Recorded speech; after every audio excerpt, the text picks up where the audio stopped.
काम करायला पाहिजे आणि सकाळपासून संध्याकाळपर्यंत आपण टापटीप राहिलो, आपण नेमाच्या विरोधात गेलो की आपण गड्ड्यात गेलो. रिक्षावर गेलं बघा, कटुकट रिक्षा अति घाई तिथं संकटात आहे. एवढं टकटक ट्रकवाली लिहितात आणि तेच लागले अति घाई करतात, दुसरं काम करून टाकतात. ते गाडी जरा चिपचिप आणि त्याला हटावून. बरोबर आहे की नाही? म्हणून आपल्याला जीवन जगण्यासाठी आपल्याला काही गोष्टीचं पालन करावं लागेल. जसं आपण सकाळी उठतो, आंघोळ करतो, चहा पाणी घेतो, खातो पितो आणि नंतर मग बाहेर निघतो. बरोबर आहे की नाही? तसंच जीवन जगण्यासाठी गोष्टी करायला लागतील. आणि दुसरी गोष्ट सांगेल आहे की धन दौलत हे सर्व आपल्या जवळ पाठीचे आहे, सर्व आपल्या जवळच आहे. धन दौलत सर्व आपल्या जवळच आहे. आता धन दौलत कमावण्यासाठी भगवान गौतम बुद्धाच्या धम्मामध्ये सांगितलेलं आहे. भगवान बुद्धाच्या धम्मामध्ये सांगितलेलं आहे शिगाल सुत्त नावाच्या ब्राह्मणाची कथा. कोणती? फक्त तेवढं आहे का? सर्व धनच धन येते. आता त्या ऐकलं कसं धन पडते बरं? यात बघा ना, त्यात काय सांगितलेलं आहे? त्या शिगाला सांगितलेलं आहे, शिगालाचा बाप हा मृत्यू पावत होता, म्हणजे आजारी होते. आता शेवटचा टप्पा आहे. शिगाल ब्राह्मण होता आणि त्याचा बाप आजारी होता, वय पण झाली होती ना. आता प्रत्येक आई वडिलांना काय वाटते की आपल्या मुलांना काही समजावून सांगा. बघा जीवन काय आहे, मरेपर्यंत आई वडील मुलाकडे लक्ष देतात. मुलगा किती मोठा हो तरी आई वडिलांना तो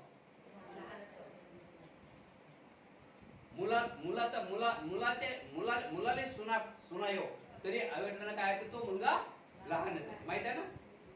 वाटते का मोठा? आणि शेवटच्या क्षणापर्यंत असं आपल्या प्रत्येक आई वडिलांना वाटते की माझ्या मुलाचं चांगलंच व्हावं. कोणाच्या आई वडिलांना वाटते का माझ्या मुलाचं चांगलं होऊ नये? हातवर करा. नाही ना?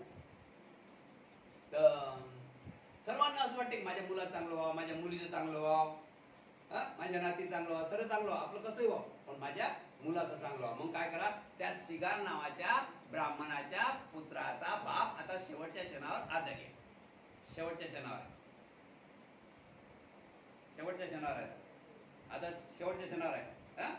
आणि मग शेवटच्या क्षणावर पोराले कदर आहे ना, बापाले तेच दिसतात ना. आली काय माया, आली काय रजवती, आली काय माया, आली काय रजवती, आली काय अजय आला काय, विजय आला काय, हेच ते डोळ्यासमोर दिसतात बरं, दुसरं कोणी दिसत नाही. समजलं ना? तर ते येतात ते पाहतात तरी येतं हूं हा चालूच. जात नाही. कारण का की तृष्णा भरलेली आहे अंगात, जात नाही. मग शेवटी काय, त्या माणसाला वाटते, आई वडिलांना असं वाटते की काहीतरी सांगावं आपल्या कुटुंबाला सांगावं. मग तो म्हणते की बेटा इकडे ये. त्याला किती भाऊ होते? 6 भाऊ होते. शिगाला किती भाऊ होते? 6 लोक होते. 6 भाऊ. त्याचा बाप शिगाला आदरणीय होता म्हणून शिगाला जोड वळते.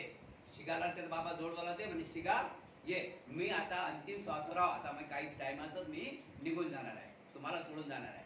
पण बेटा एवढं मोठं मी धन कमावलं याची वाट लावू नका. बाबासाहेबांनी ते सांगितलं आपल्याला. जर तुमच्या जण हा रथ हा धम्माचा रथ गाळा हा इथपर्यंत आणून ठेवलेला धम्माचा म्हणा की राजकारणाचा म्हणा, तुम्हाला जर पुढे न्यायचं असेल आगापीला तर घेऊन जा, नाही तर तिथंच पडू द्या. हात नको. तुमच्यामुळे काही थांबत नाही दुसरा पीठ. पण तुम्ही काय करता, तुम्ही नेत ना आणि दुसऱ्याला करून देत ना, यामुळे आम्ही फसलो. समजलं ना? असं जगात असं म्हणत नका की मी हाव म्हणून असं झालं नाही, शक्यच नाही. असं कोणी म्हणू नये मी हाव म्हणून झालं. याचं पण कारण आहे. आता मी इथं नाही तर कोणीतरी भंतीचे गाव कोणीतरी इथं बोधाच्या हा वर्षात करणारच होते, काही शंका नाही.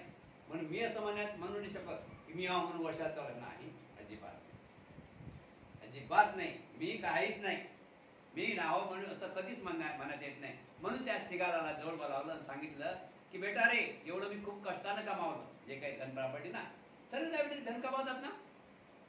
कोणत्या आईवडील धन सोडून जायचं सांगा बरं?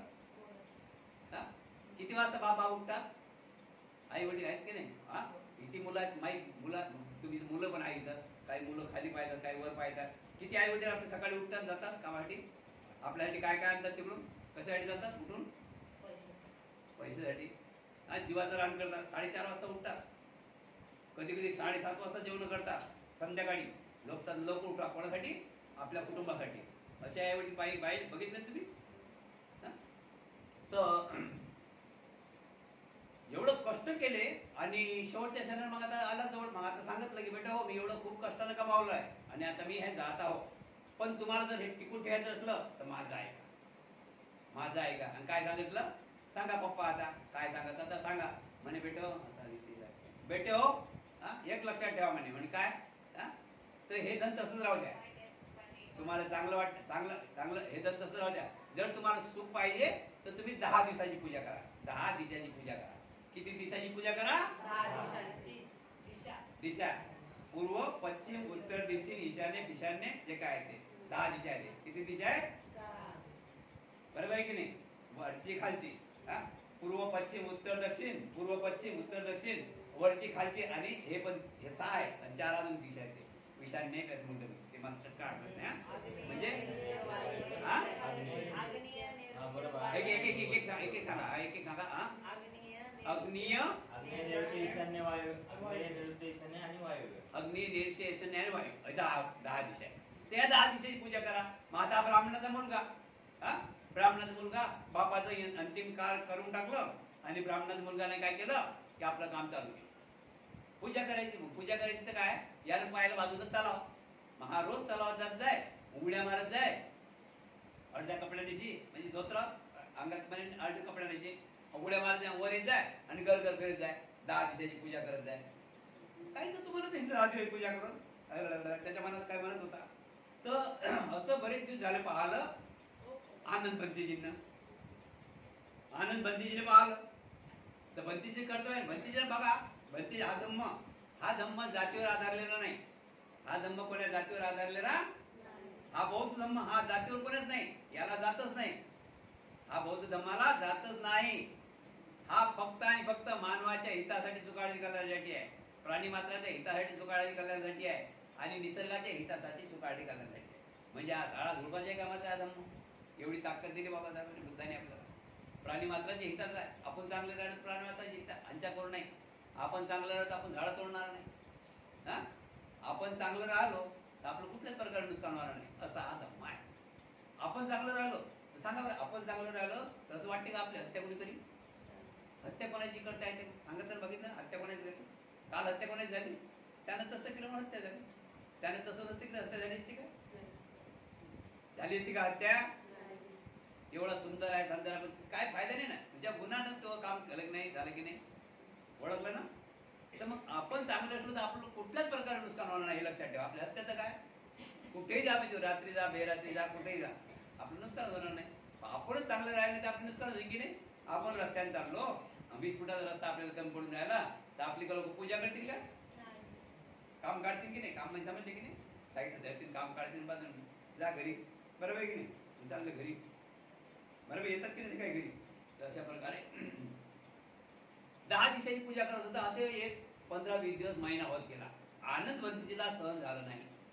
आनंद बंतीजी बुद्धाचे शिष्य होते, जेठमनात राहत होते, श्रावस्तीमध्ये.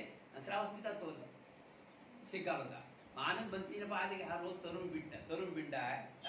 ब्राह्मण लोक सकाळी 5 वाजता दुकान खोलतात. किती वाजता दुकान उठतात? आपण किती वाजता उठतो? आपल्या घरचे किती वाजता उठतात सांगा, हात वर करा. 4ला एक घर, आपण बाकी 6ला, बाकी 7. म्हणजे आपण उठाय टाइम सांगतो तुम्हाला नाही. आपलं उठाय टाइम कोणी 5 वाजतापासून 5, 6, 7, 8, 9, 10, कोणी 11 आणि 12 डोक्यावर. हो उठतात ना.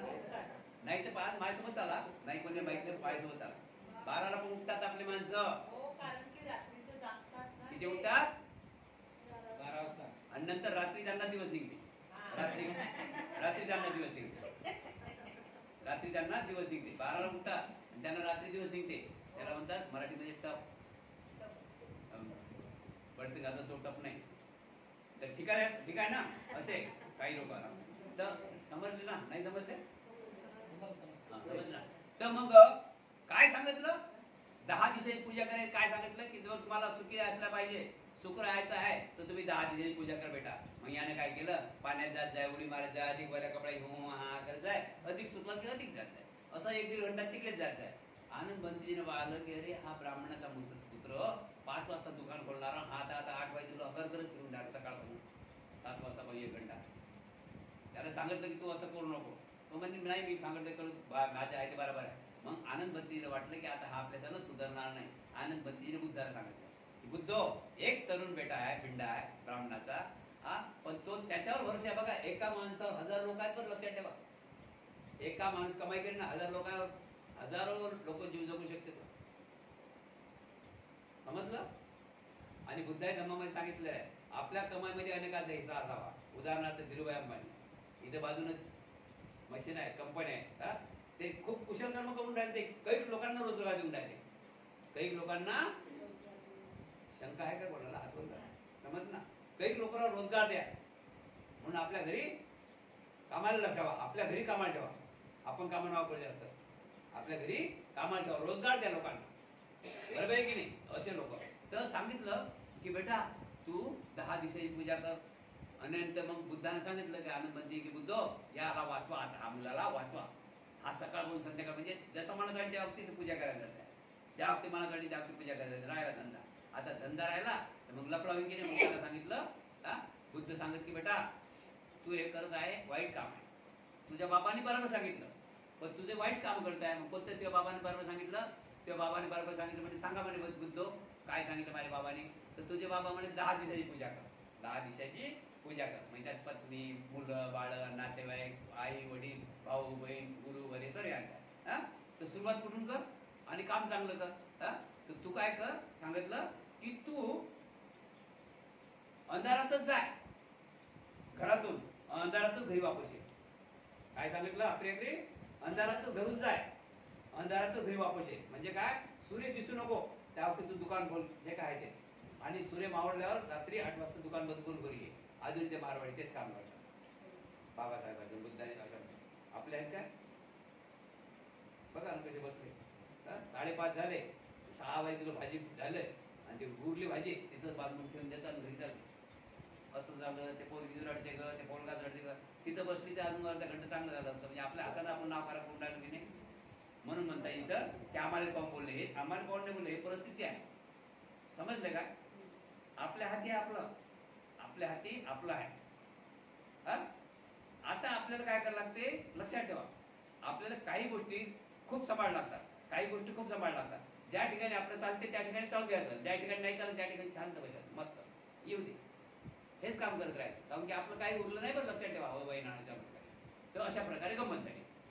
तर मग सांगितलं की तू असं कर, रात्रीत जा, अंधारातच जा, अंधारात येत जा. मग बुद्ध मी अंधारात जा का सांगू? बुद्धाने सांगितलं अंधारातच जात जा, अंधारात येत जा. मग यानं काय केलं? अंधारात जात म्हणजे सूर्य पडू देऊ नको तुझ्या अंगावर. मग यानं काय केलं माहिती आहे काय? 7 वाजता उठणारा यानं काय केलं? मंडप टाकला. कुठून? इथून तर माप्यापर्यंत. माफ्याच्या आहे ना आपला रोड, तिथं त्याचं दुकान, माफ्याचा रोड माहिती आहे ना आपला, तिथं दुकान. यानं काय केलं? मंडप टाकाय. साहेबानं मिटिंग घेतली आणि मंडप टाकला. मंडपातूनच जायचं, मंडपातून यायचं. आता त्या 15-20 दिवसाच्या मंडपाचा खर्च किती झाला सांगा बरं? याची पूंजी होती चालली, कमी कमी होती चालली, कमी कमी होती चालली, कमी कमी तिकडे गिरायक नाही. म्हणजे बघा ना, खर्च वाढला ना. एक मंडप टाकला दिवसाचा तरी मला वाटतं 3-4 हजार रुपये जातात एक पट्टी टाकली तर. आता हा 2 महिने मंडप टाकला, इथून तिथपर्यंत किती मंडप लागले? रोजचे पैसे खतम जोडणार. मग अधिक बुद्धाने सांगितलं हे काय करून राहिले म्हणजे बुद्ध आता आमच्यात होतं ते गमावून ठेवलं आम्ही. तर त्या वक्ती बुद्ध सांगत की अंधारातच जा, अंधारात ये, म्हणजे हे मंडप खोल आणि तू पहाटे जा कामावर, रात्री उशिरा येत जा. अशा प्रकारे शिगाराला सांगितलं आई वडिलाची पूजा कर, गुरुवराची पूजा कर, दान धर्म कर आणि तुझं मंगळ राहणार नाही, असं ते बुद्धाने सांगितलं. त्या मार्गाने चाललं म्हणजे त्याचं मंगळ झालं. महाराज एखाद्या क्रोधित झालेल्या विषारी सापाला, महाराज एखाद्या क्रोधित झालेल्या विषारी सापाने कोणाला दंश केला असला तरी सुद्धा सर्व विद्येत परांगत असलेल्या एखाद्या माणसाने ते विष उतरून टाकले तर महाराज ते विष आपले काम करून नष्ट झाले असे तुम्ही म्हणाल का? महाराज एखादा नाग सापला, माणसाला चावला आणि त्याला ताबडतोब दवा भेटली तर त्याचं विष वितरलं ना, त्याचं विष उतरलं तो मरणार का नाही. महाराज ह्या दोन्ही विषयात सारखेपणाच का नाही. एक विष असा आहे, एक तो साप दोन आहे सारखेच, पण एक साप चावला तर त्याला दवा मिळाली नाही म्हणून त्याचा मृत्यू झाला, आणि तोच साप म्हणजे अजून एक दुसरा साप कोणाला चावला त्याला ताबडतोब दवा मिळाली म्हणून त्याचा जीव वाचला. महाराज याचप्रमाणे ज्यांचा अकाल मृत्यू होतो तो वातापित्याची बिघाड्यामुळे आयुष्य पूर्ण होण्यापूर्वीच मृत्यू पावतो. महाराज याचप्रमाणे अकाल मरण ओढते. अकाल मरण ओढते म्हणजे काय की म्हणण्याचा मतलब आहे की आपण हालचालच करणार नाही तर मृत्यू आपल्या बाजूनच उभा आहे. आणि विशेष अजून असं आहे, आपण लॉकडाऊन मध्ये बघितलेलं आहे की पैशाच्या थप्प्या घेऊन गेले लोक तरी त्यांचे आई बाबा वाचू शकले म्हणून असं म्हणू नका की आपला जो पैसा आहे, काही काही लोकांनी जमीन जुमला विकून पैसे लावले आई वडिलांसाठी पण आई वडील वाचले नाहीत, भरोसा नाही. आणि कधी कधी माणूस ठोकर नाही जाते आणि कधी कधी माणूस 6 वर्ष खाटीवर पडून राहते तरी जात नाही. म्हणून मृत्यूचं असं सांगू नका, हे कर्माच्या गोष्टी आहेत. म्हणून अकाली मृत्यू ओढते नामुळत असो आपण आपलं कार्य करत राहायचं आहे. आपल्याला आजार झाला दवाखान्यात जावाच लागेनच, चाहे बरं हो या ना हो, बरोबर आहे की नाही. पण आपण दवाखाना आपल्या घरी काही उपाय होत नाही. आपण दवाखान्यात जरी गेलो त्या खाटीवर जरी बसलो आणि ते काय नर्सा जरी पाहिल्या तरी आपलं अर्ध दुःख दूर होते, घरी आपण दुःख वाढत राहते, बरोबर आहे की नाही. आपल्या समाधान वाटते की आपण दवाखान्यात आहो म्हणून आपण प्रयत्न करत आहोत. यश मिळण्या ना मिळणे सांगता येत नाही. नेहमी मध्ये सांगता की घड्याळमध्ये शेल टाकला ते घड्याळ किती वाजता बंद पडेल, रात्री या दिवसा बेवाजते किती वाजते बंद पडी सांगता येत नाही. म्हणून मृत्यू असा आहे. मृत्यू असा आहे तुम्ही कुठेही ठेवा. आपण आता सांगितलेलं आहे काचात जरी बिल्डिंग बनला तरी बोराच्या रूपात साप गेला तिथे मृत्यू त्या मृत्यूने त्याला सोडलेलं नाही. म्हणून मृत्यू कसा देईल हे सांगता येत नाही. फक्त आपण सावधान राहायला पाहिजे. आपल्याला समजत आहे ना की आपल्याला आजार नडत आहे तर त्याच्या अगोदर आपण दवाखान्यात जायला. जर आपण हाताला हात ठेवून बसलो तर आपला आजार वाढेल की नाही वाढेल. आता उद्याचा भाग आहे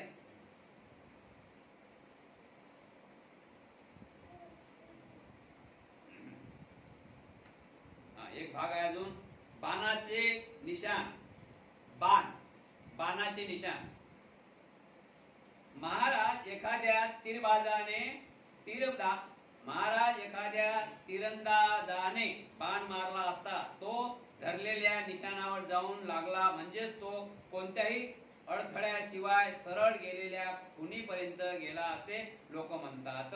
महाराज याचप्रमाणे जो म्हातारा होईपर्यंत पूर्ण आयुष्यभर जगून कोणत्याच प्रकारे अपघात न होता मृत्यू पावतो त्याला असेच म्हणतात की याचे दिवस पूर्ण भरले होते.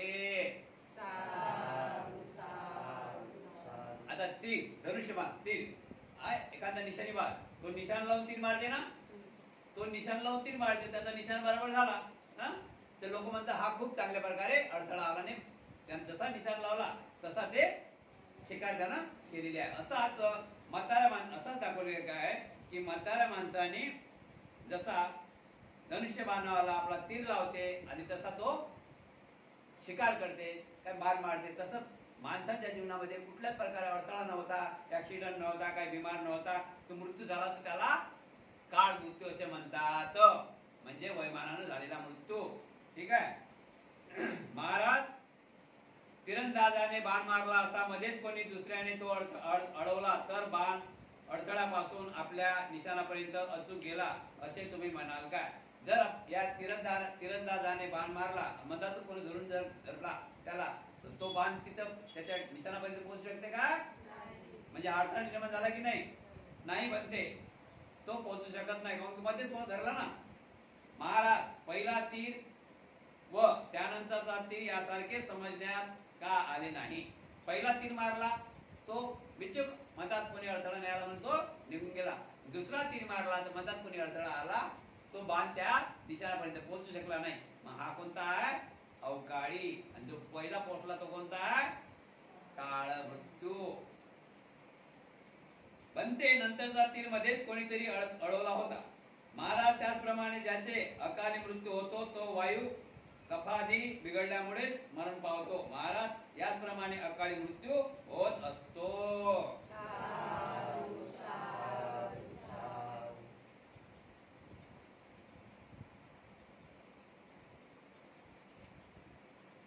तिसरा विषय आहे ताटाचा आवाज.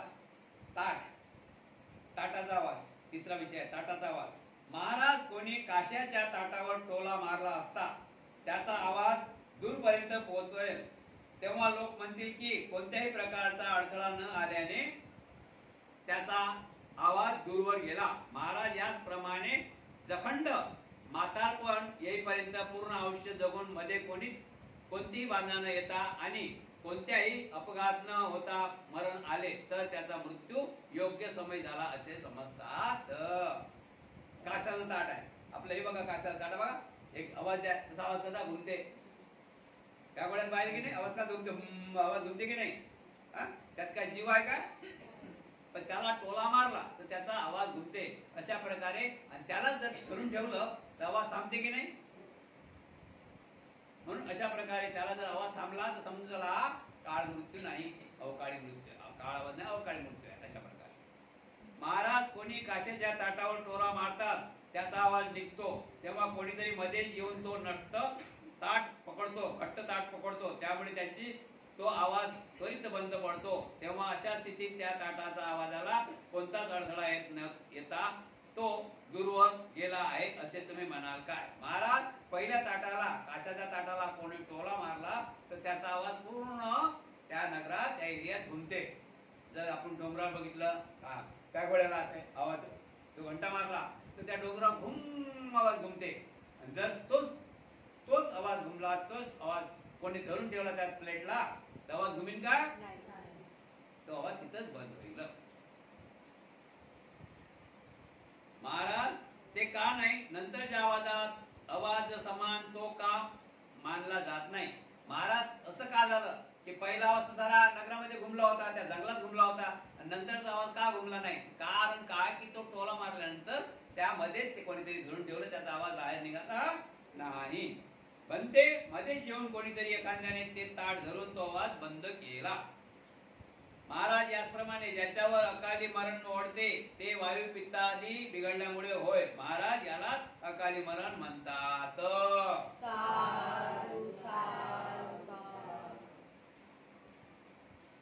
आता समजलं मरणाचं? मरण कोणाच्या हातात आहे? मरण कोणाच्या हातात आहे आजकालचं? आपल्या हातात आहे. कोणाच्या हातात मरण आहे? कोणाच्या हातात मरण आहे? काय? मरण आपल्या हाती आहे ना? मरण आपल्या हाती आहे ना? अजून एक बोध कथा घेऊ आपण थोडी क्या ताबडतोब आजच्या विषयावर, म्हणजे तुम्हाला चटकन माहित पडेल.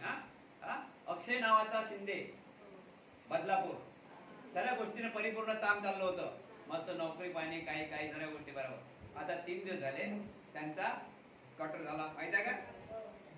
कशामुळे झाला? त्यांच्या काहीतरी गुन्ह्यामुळे. बरोबर आहे की? सगळ्या गोष्टी बरोबर होते की नाही? काही शंका होती का या? म्हणजे बघा कसं ओढते माणसाचं.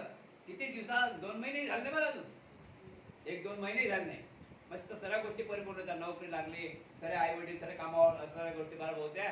आणि काय होतं तुझ्या नशिबात कसा केला तू रे तुझाच घात.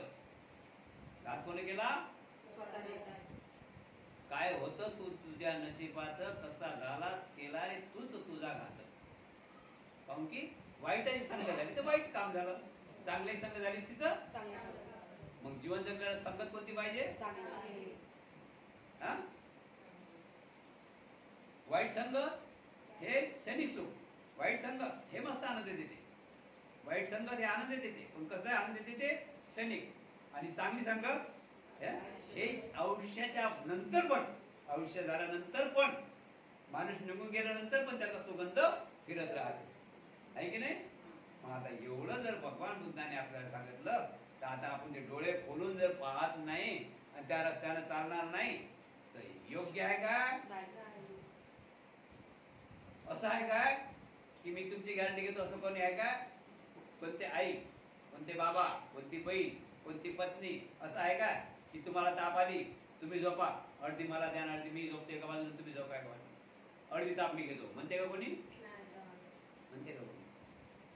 ते जाऊ द्या. खोकला आला, खोकला माहिती खोकला असं म्हणते कोणी की अर्ध तुला घे अर्ध मला घे?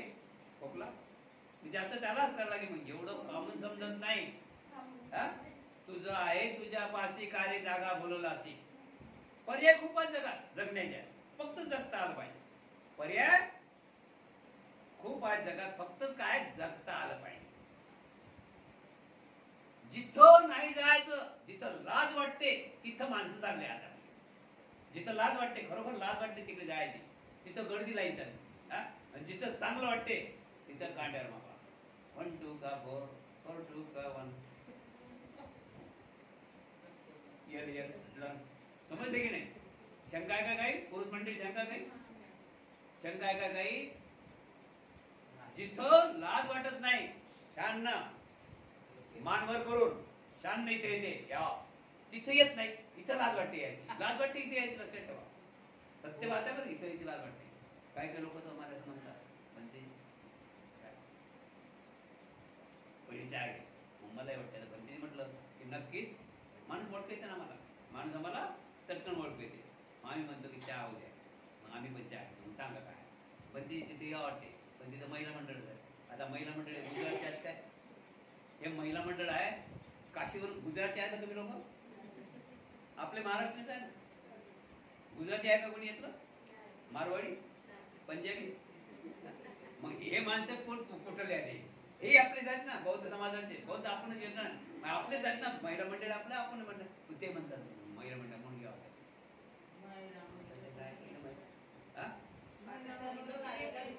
मग आता काही काय असं करू का?